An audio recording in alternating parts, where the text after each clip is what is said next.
Head of the Orinoco River by John Merguglio. Enjoy.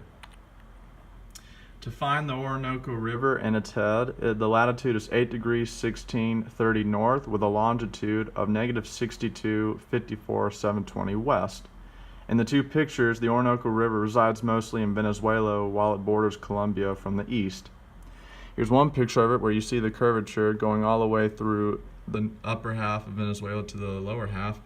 In this picture, you can see a detailed version of the Orinoco River with its deltas, mid-region, and the head of it right here alongside some minor streams of water. Branches, pardon. The formation of the upper Orinoco, it came about from in a mountainous landscape.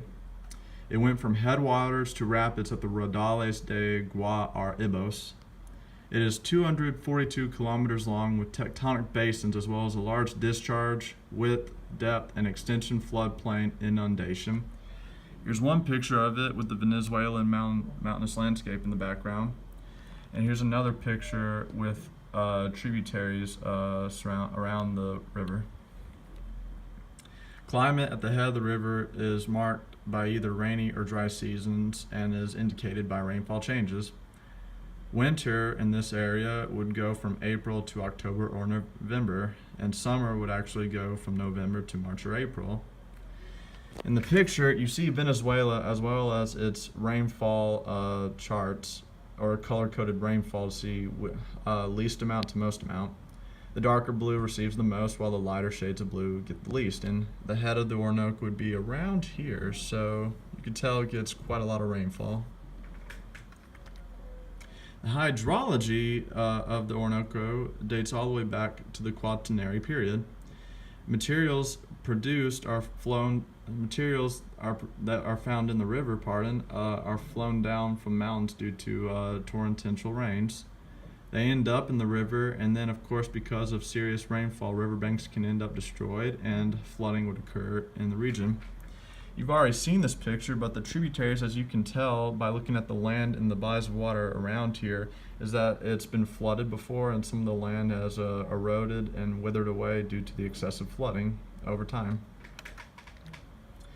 As far as the geomorphology goes for the head of the river, it is wide, branches out into tributaries and riverbanks. It curves and thins out.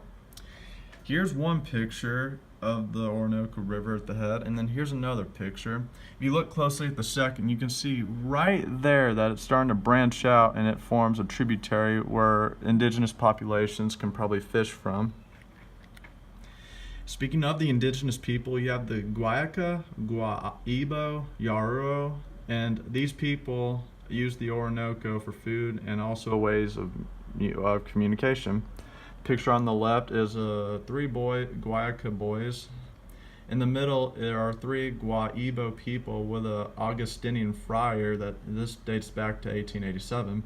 On the far right is modern day Yaruro hunter-gatherers, where the man and woman in the picture are looking for food.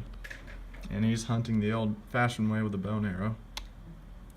For my research article, I did one that talked about habitats, fishes, and fisheries, where the head of the Orinoco River, as well as much of the rest of the Orinoco, is a sanctuary for many species, and people live off it, as previously mentioned with the indigenous populace.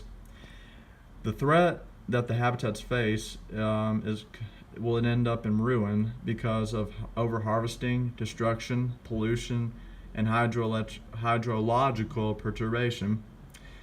Awareness is being raised for the region, but at the moment, knowledge is not sufficient enough, and people are still not considering what is at stake for the numerous animals and creatures that roam the area, not to mention how many people use it. The picture right here shows numerous animals that inhabit the Orinoco River Valley: frogs, primates, fishes, reptiles, other sea creatures, birds, you name it. Fun facts and economy. The mineral deposits found on the head of the Orinoco River could include nickel, steel, chrome, gold, aluminum, diamonds, as well as the presence of petroleum and natural gas. A fun fact is that the Orinoco crocodile was one of the world's biggest crocodiles that can reach 20 feet in length, and there are numerous, I think it was recorded at least 1,000 species of birds and fishes. Now here you see a lovely Orinoco crocodile. Big wide smile as the photographer took a picture. He's like, "Hi." Here's the umbrella bird, and here's a picture of Elvis Presley. Now, anyway, back to what I was saying about the what? Weird, am I right? But yeah, look at that big smile. These are the sources I used for my presentation on the head of the Orinoco River, as well as the source for my research article. I appreciate your time. Thank you.